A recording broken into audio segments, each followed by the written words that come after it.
Hello दोस्तों, welcome to my YouTube channel अपना मैथशाला। तो आज की वीडियो में हम लोग परसेंटेज टॉपिक को अच्छे से कवर करेंगे। तो स्क्रीन पर जो भी दिख रहा है आप लोगों को, ये परसेंटेज टॉपिक को हम अच्छे से कवर करेंगे। परसेंटेज को फ्रैक्शन में कैसे कन्वर्ट करते हैं और परसेंटेज टॉपिक के सारे ट्रिक्स को समझेंगे हम लोग। और जैसे एक क्वेश्चन होता है कि पॉपुलेशन इतने प्रतिशत से इंक्रीज हो रहा है, इतने प्रतिशत से डिक्रीज हो रहा है, तो इन सब टॉपिक्स को हम अच्छे से कवर करेंगे और इसके शॉर्ट ट्रिक्स को भी समझेंगे। तो अगर आप लोग आरआरबी, एनटीपीसी या फिर कोई भी गवर्नमेंट एग्जाम की तैयारी कर रहे हो, तो ये वीडियो आपके लिए काफी इंपॉर्टेंट होने वाला है। अगर आप लोग हमारे चैनल पर न्यू हैं तो प्लीज चैनल को सब्सक्राइब कीजिए और अपने दोस्तों के साथ शेयर कीजिए। तो चलिए वीडियो को स्टार्ट करते हैं। जैसे मान लीजिए कोई नंबर है, इसका प्रतिशत है। जैसे मान लीजिए x% का मतलब क्या है? कोई नंबर का x% मान लीजिए। x% का मतलब होता है x/100। ये बेसिक चीज़ है, मतलब ये पता होना चाहिए प्रतिशत का मतलब क्या है। वो 100 से उसको कंपेयर करते हैं x%, x/100। तो चलिए आगे बढ़ते हैं। हाँ, जैसे कुछ हम यहाँ पे इंपॉर्टेंट टर्म्स को समझेंगे, लाइक इसको जैसे 1/2 है, इसको प्रतिशत में क्या लिखते हैं? 1/2 को प्रतिशत में हम लिखेंगे 50%। ठीक है। जैसे कोई भी नंबर ये कैसा है 50%? जैसे कोई भी भिन्न का संख्या दिया हुआ है, मतलब इतना प्रतिशत, जैसे 1/2 प्रतिशत है, तो इसमें हम 100 का गुणा कर देंगे।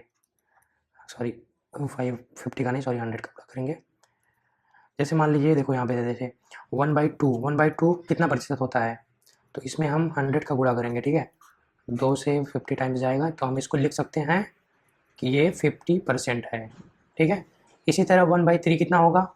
1/3 होगा 33.3%। ठीक है। और फिर 1/4 कितना होगा? 1/4 1/4 को हम क्या लिख सकते हैं? 1/4 को लिख सकते हैं, इसमें 100 का करेंगे तो 25%। ठीक है। 1/4 को हम 25% लिख सकते हैं। 1/5 को हम लिख सकते हैं 20%। ठीक है। 1/5 को 20% में लिख सकते हैं हम। और जैसे मान लीजिए 1/8 दिया हुआ है किसी का, 1/8, तो हम इसको बोल सकते हैं 12.5%। ये मतलब इंपॉर्टेंट कुछ जनरल है, इसको आप दिमाग में स्टोर कर सकते हो। बाकी तो आप 100 का मल्टीप्लाई करके आप निकाल भी सकते हो। और जैसे 1/20 दिया हुआ है, तो इसको आप बोल सकते हो 5%। ठीक है। तो इसी तरह से आप कुछ भी समझ सकते हो। जैसे और एक ले लेते हैं, 1/6 दिया हुआ है, अगर बोलता है 1/6 कितना परसेंट होता है, तो इसको बोल सकते हो आप 16.667%। ठीक है। ये कुछ बेसिक टर्म्स हैं, आप इसको आप दिमाग में रख सकते हो। चलिए आगे बढ़ते हैं। आगे अब क्या देते हैं, हाँ, ये थोड़ा कॉन्सेप्ट है, अच्छा है। एक है ना, ये इस टाइप के क्वेश्चन एग्जाम में आते हैं, जैसे कि इतने साल बाद गांव की आबादी कितनी हुई, इतने साल पहले गांव की आबादी कितनी होगी, इस टाइप का क्वेश्चन अगर आता है। जैसे इसमें दो केस होते हैं। पहला केस एक केस ये है, मान लीजिए कि कोई कोई मतलब शहर है, उसकी वर्तमान में उसकी संख्या है, जनसंख्या है p, और वो हर साल r% की दर से बढ़ रही है। ठीक है। अगर वो हर साल r% की दर से बढ़ रही है, तो वो n ईयर के बाद पॉपुलेशन आफ्टर n ईयर क्या होगा? Population after n year, population after n year होगा। इसको लिख सकते हो p इंटू 1 प्लस r/100 की पावर n। ठीक है। n ईयर के बाद, इसको बोल सकते हो n साल बाद। n साल के बाद जनसंख्या, n साल के बाद जनसंख्या होगा, इतना होगा। ठीक है। p क्या है? p है वर्तमान में जनसंख्या कितनी है, r%, हर साल r% की दर से बढ़ रही है, और n साल के बाद। ठीक है। तो ये है इसका फार्मूला। और इसी तरह से अगर बढ़ रही है r% की दर से और वर्तमान में इसकी जनसंख्या p है, तो n साल पहले पॉपुलेशन बिफोर n ईयर क्या होगा? Population before n year, before n year हो जाएगा p divided by 1 plus r की power, 1 plus r divided by 100 का होल पावर n। अगर r% की दर से प्रति साल बढ़ रही है और जब वर्तमान में इसकी जनसंख्या p है, तो n साल पहले क्या होगा? n साल पहले ये होगा, और n ईयर के बाद ये ऊपर वाला है, ये होगा। ठीक है। ये दोनों फार्मूला आप लोग याद कर सकते हो। ये इस फार्मूला के बेस पे डायरेक्ट क्वेश्चन आता है एग्जाम में। ठीक है। इसी तरह से अगर मान लीजिए वर्तमान में करंट टाइम में इसकी उस शहर की जनसंख्या p है, और वह 8% की दर से घट रही है, ठीक है। तो पॉपुलेशन n साल के बाद, population after n year, population after n year के बाद इसका पॉपुलेशन हो जाएगा p into 1 minus r divided by 100 की पावर n, ठीक है। ये फार्मूला इसका है, इसको आप याद कर सकते हो। और दूसरा है पॉपुलेशन बिफोर n ईयर, अगर वो 8% की दर से घट रही है तो n साल के पहले क्या होगा, population before n year, population before n year हो जाएगा p divided by 1 minus r divided by 100 के होल पावर n। इसमें आप इस टाइप से समझ सकते हो, अगर पॉपुलेशन n ईयर के पहले पूछ रहा है तो वो लास्ट में आएगा ना, नीचे आ जाएगा, 1 माइनस r बाई 100 की पावर n वाला नीचे आ जाएगा। यहाँ पे भी ऐसे ही है, पहले पूछा तो नीचे आ गया, ठीक है। ये चारों फार्मूला आप समझ गए होंगे कॉन्सेप्ट। अब चलिए हम डायरेक्ट क्वेश्चन सॉल्व करते हैं, अगर क्वेश्चन को फिर अच्छे से समझते हैं फिर, चलिए। हाँ देखो, ये है क्वेश्चन नंबर 1। क्वेश्चन नंबर 1 में क्या बोल रहा है, क्वेश्चन नंबर 1 में बोल रहा है कि वर्तमान की जनसंख्या हर साल 40% की दर से घटती है। इसका मतलब r इसका है 40%। वर्तमान में जनसंख्या p कितना है इसका, 31,250, और n साल के बाद पूछ रही है जनसंख्या क्या होगी। n साल के बाद, n मतलब 4 साल, 4 साल के बाद इसकी जनसंख्या क्या होगी।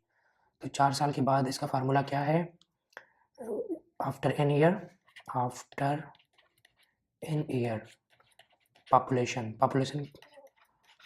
आफ्टर n ईयर कितना हो, इसका फार्मूला है p इंटू 1 माइनस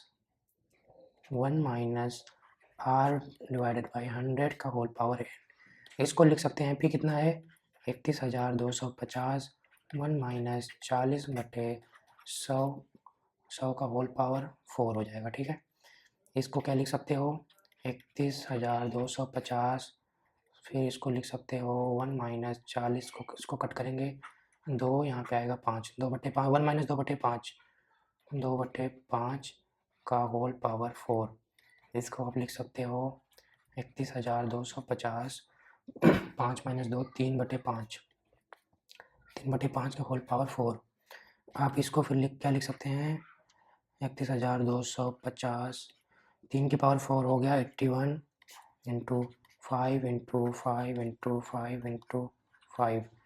एक बार जब 5 से काटेंगे तो कितना आएगा, 5 6 30, 5 दूनी 10, 5 पचे 25, 5 पचे 25 0।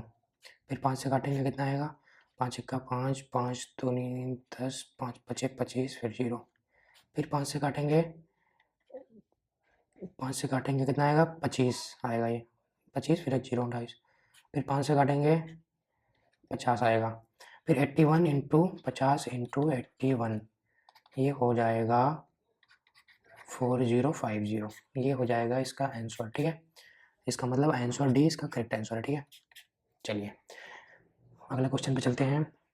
अगला क्वेश्चन में क्या है, एक शहर की जनसंख्या हर साल r इसमें दिया हुआ है 33.33% की दर से बढ़ रही है। उम्मीद है कि 2 साल बाद शहर की जनसंख्या n दिया हुआ है, n इसमें दिया है 2 साल, शहर की जनसंख्या कितनी हो जाएगी p, पॉपुलेशन आफ्टर 2 ईयर 2560। तो इसमें वर्तमान में शहर की जनसंख्या पूछ रही है, ठीक है। तो करंट पॉपुलेशन इक्वल टू हो जाएगा, current population is equal to p divided by 1 plus r by 100 की पावर n। इसमें फिर अब सारा वैल्यू हमको दिया हुआ है, p का वैल्यू है 2560 डिवाइडेड बाई 1 प्लस 33.3 बाई 100 की पावर 2 है। 33.3%, इसको हम क्या लिख सकते हैं, इसको आप 1/3 लिख सकते हो, 33.33 डिवाइडेड बाई 100 को 1/3 लिख सकते हो। तो हम इसको लिख सकते हैं 2560 1 प्लस 1/3 का होल स्क्वायर।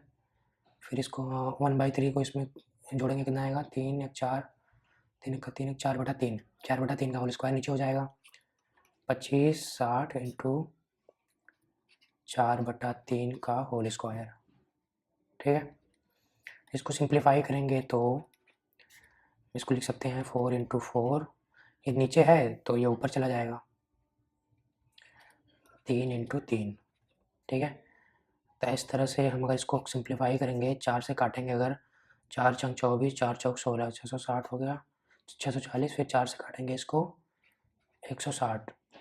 ठीक है, फिर 16 9 144 हो जाएगा, एक जीरो, 1440 इसका हो जाएगा आंसर। इसका मतलब इसका ए है करेक्ट आंसर। ठीक है, चलिए नेक्स्ट क्वेश्चन पे चलते हैं। हाँ, ये देखो सिर्फ नॉर्मल इसमें दिमाग लगाना है, कोई बहुत कठिन चीज़ नहीं है ये। पहले हम नॉर्मल मेथड से करते हैं, फिर हम एक ट्रिक बताएंगे आपको, तुरंत हो जाएगा। ठीक है, एक फ्लैट है, मान लीजिए फ्लैट की कीमत है x रुपया।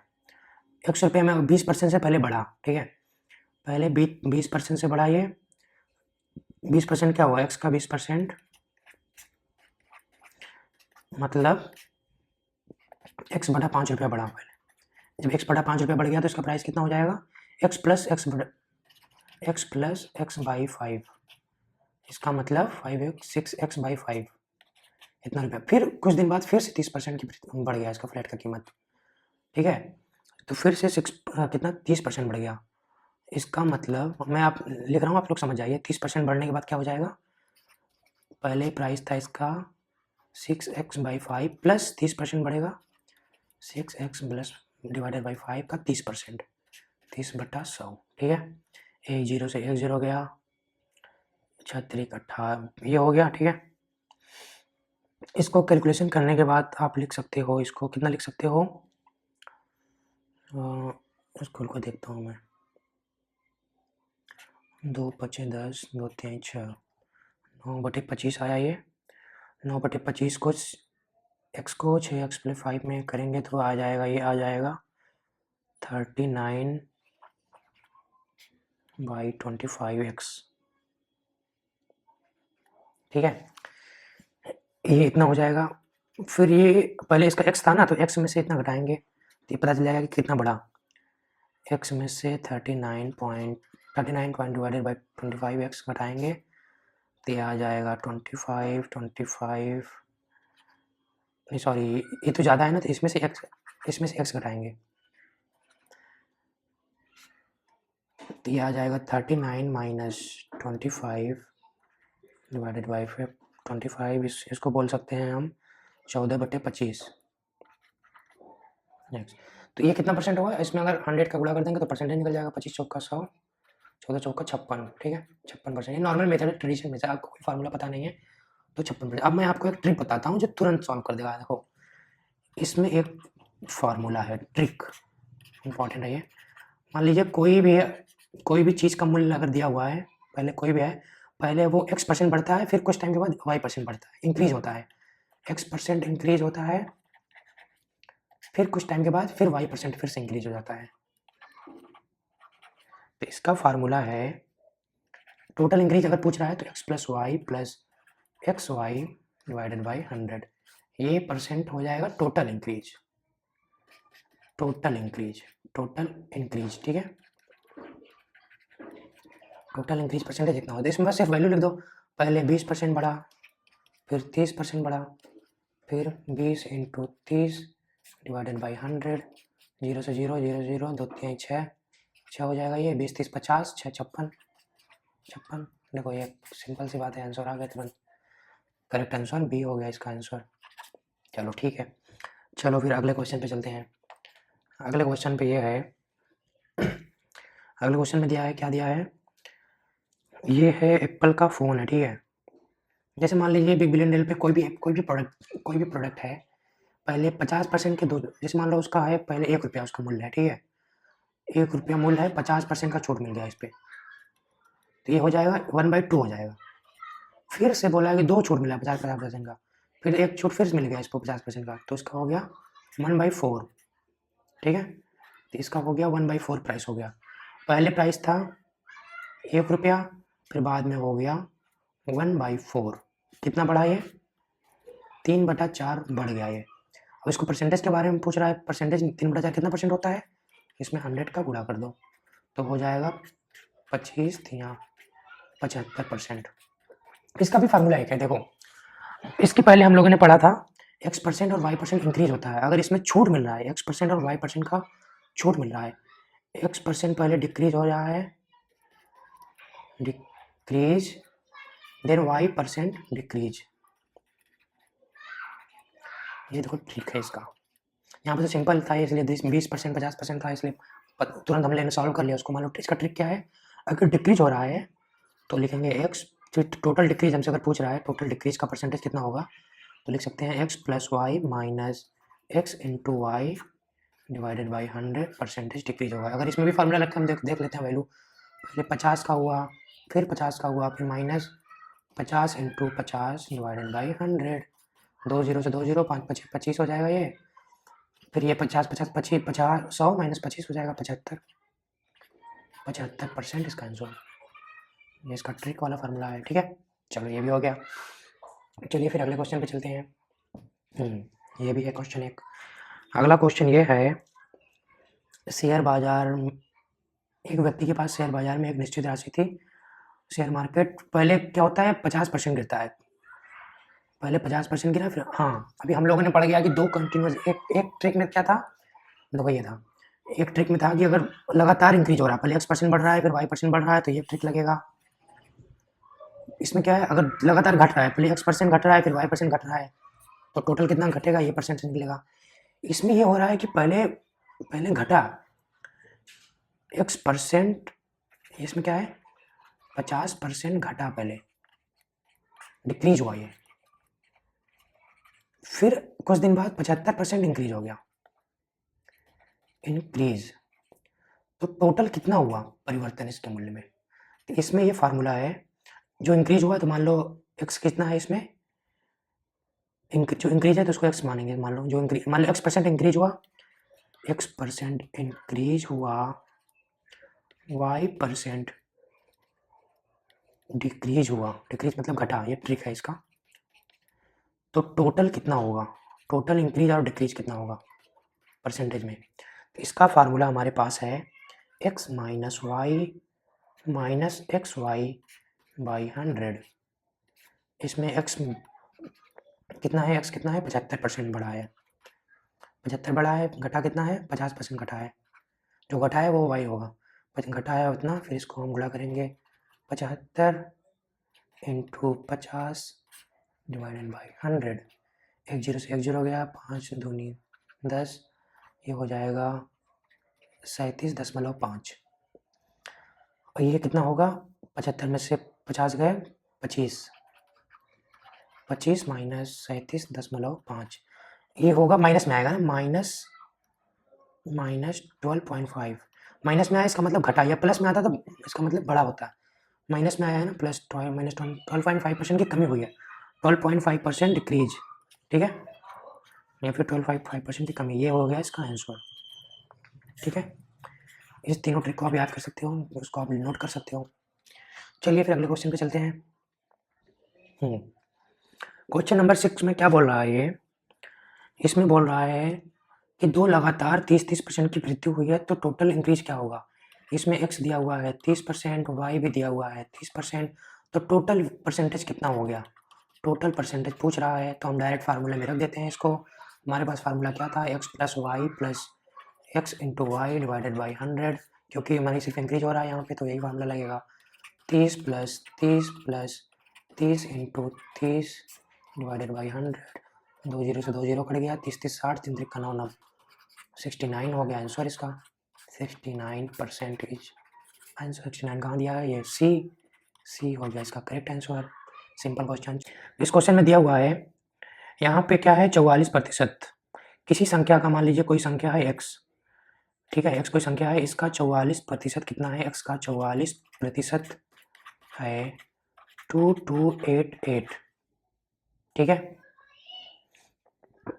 तो हमसे ये पूछ रहा है, हम इसको ऐसे भी लिख सकते हैं, x by 100 is equal to हो जाएगा 2288 डिवाइडेड बाई 44।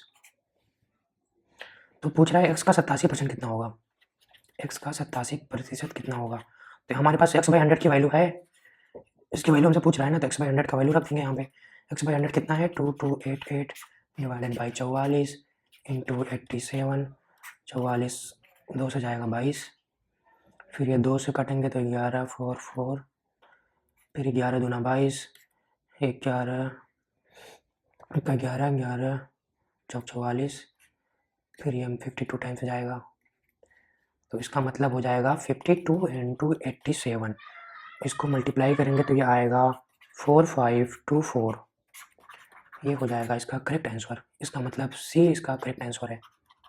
ठीक है, चलो आगे बढ़ते हैं। अब यहाँ पे दिया हुआ है वैल्यू ऑफ x%, हमको x का वैल्यू निकालना है। ठीक है, x की वैल्यू निकालनी है।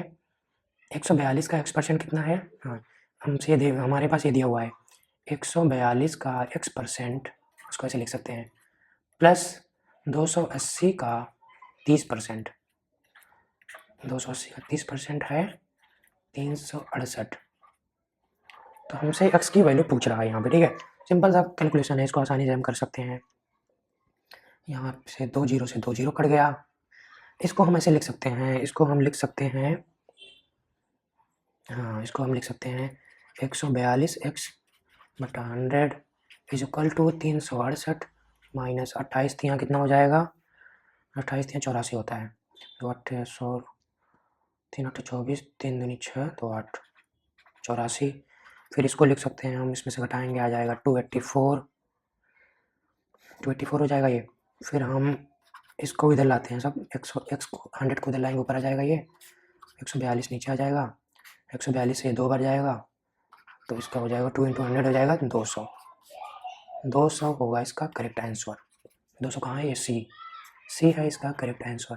चलो ठीक है, आगे बढ़ते हैं। क्वेश्चन नंबर 9, 3/4 को प्रतिशत के रूप में कैसे लिख सकते हैं। 3/5 कोई भी भिन्न की संख्या हो, अगर उसको प्रतिशत के रूप में लिखना है तो हम लिख सकते हैं 3/4 इंटू 100, 4 को इससे करेंगे 25, 25 यहाँ 75,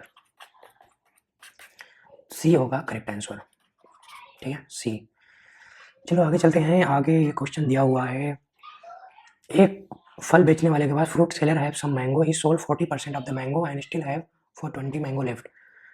उसके पास मान लीजिए x मैंगो थे, 40% इसने बेच दिया। x का 40% कितना होता है, x इंटू 40/100, इतना इसने सोल्ड कर दिया, तो बचा कितना उसके पास, x माइनस सोल्ड, इसको कल सिंप्लीफाई करते हैं तो कितना आएगा, 4 2 जाएगा 6, 2x/5, तो बचा कितना इसके पास, कितना बचा, 40% बेचने के बाद x माइनस 2/5x, 5 इसको हम लिख सकते हैं 3x/5, तो बोल रहा है कि 420 आम बचे, मतलब 3x/5 जो है ये 420 आम के बराबर है, मतलब 420 आम बचे, तो कितने आम थे उसके पास पूछ रहा है, तो x इक्वल टू हो जाएगा 420 इंटू 5 डिवाइडेड बाई 3, ये हो जाएगा 3 से कट करेंगे, 3 का 3 16, 160, 16 85 800, x बराबर 800, मतलब उसके पास स्टार्टिंग में 800 आम थे। ठीक है, ये हो गया इसका करेक्ट आंसर। तो अगर आपको वीडियो अच्छी लगी हो तो प्लीज़ हमारे चैनल को सब्सक्राइब कीजिए, वीडियो को लाइक कीजिए और कमेंट करके बताइए आपको कैसा वीडियो लगा। और आपको मैथ में कोई भी टॉपिक्स पे वीडियो चाहिए तो आप प्लीज़ मुझे बता सकते हैं, मैं उस टॉपिक्स पे वीडियो जरूर बनाऊंगा। और आप मेरे टेलीग्राम चैनल से भी जुड़ सकते हैं, लिंक आपको डिस्क्रिप्शन पे मिल जाएगा। तो वहाँ पे आप कोई भी क्वेश्चन हमसे पूछ सकते हैं मैथ में, तो वहाँ पे आपको मैसेज का ऑप्शन रहेगा, कोई भी क्वेश्चन पूछ सकते हो, मैं हर एक मैसेज का रिप्लाई करूंगा। तो फ्री ऑफ कॉस्ट आपको मैथ में पूरा सपोर्ट मिलेगा। आजकल कोई ऐसा देता नहीं है फ्री सपोर्ट पूरा, तो मैं आपको पूरा सपोर्ट मिलेगा। Thank you so much for watching, all the best.